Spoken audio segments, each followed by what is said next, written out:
जी बिल्कुल, पीडीएम की तरफ से आज सुप्रीम कोर्ट के बाहर एहतजाज की कॉल दी गई थी। इस वक्त मौलाना फजलुर रहमान के कारकुनान बड़ी तादाद में यहाँ पे जेयूआई के पहुँच चुके हैं। इसके अलावा दीगर जमातों के मुस्लिम लीग नून और पीपल्स पार्टी के कारकुनान भी हमें दिखाई दे रहे हैं, लेकिन एक कसीर तादाद यहाँ पे हमें दिखाई दे रही है जमीयत उलमा इस्लाम फे की, जहाँ पे काफ़ी ज़्यादा तादाद में लोग यहाँ पे पहुँचे, अपना एहतजाजी मुजाहरा रिकॉर्ड करा रहे हैं। सुप्रीम कोर्ट का जो मेन गेट है, जजेस एंट्री गेट, यहाँ पे कंटेनर लगाया गया है। इसके अलावा जो फोर्स है मौलाना फजलुर रहमान टीम की, वो भी यहाँ पहुंची है। कारकुनान कसीर तादाद में नारेबाजी कर रहे हैं। जो मुकामी क़यादत है वो भी, जो दीगर रहनुमा है, क़यादत है, वो यहाँ पे खिताब कर रहे हैं। जो कारकुनान एहतजाज के लिए यहाँ पे पहुंचे हैं, पुलिस की भारी नफरी तैनात की गई है। दफ़ा 144 तो नाफिज है, लेकिन किसी किस्म की कोई गिरफ्तारियाँ नहीं हुई। यहाँ पे पुलिस यहाँ मौजूद है ताकि अमन व अमान की सूरत हाल को बरकरार रखा जाए। और अभी मजीद काफिले मुल्क के मुख्तलिफ इलाकों से कहा जा रहा है कि वो रवाना है, जो कुछ देर में यहाँ पहुँचेंगे। फिर उसके बाद जब तमाम लोग यहाँ पहुँच जाएंगे तो फिर पीडीएम की जो क़यादत है वो इन कारकुनान से खिताब भी करेगी, अपना अगले लाहे अमल भी देगी। और आज अहम केस की समाअत भी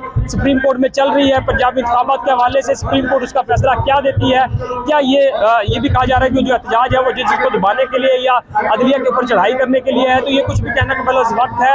एक एहतजाज जिसका पीडीएम ने कहा कि पुरअमन एहतजाज है, उसकी कॉल दी गई है और बड़ी तादाद में यहाँ पे आप कारकुनान पहुँच चुके हैं।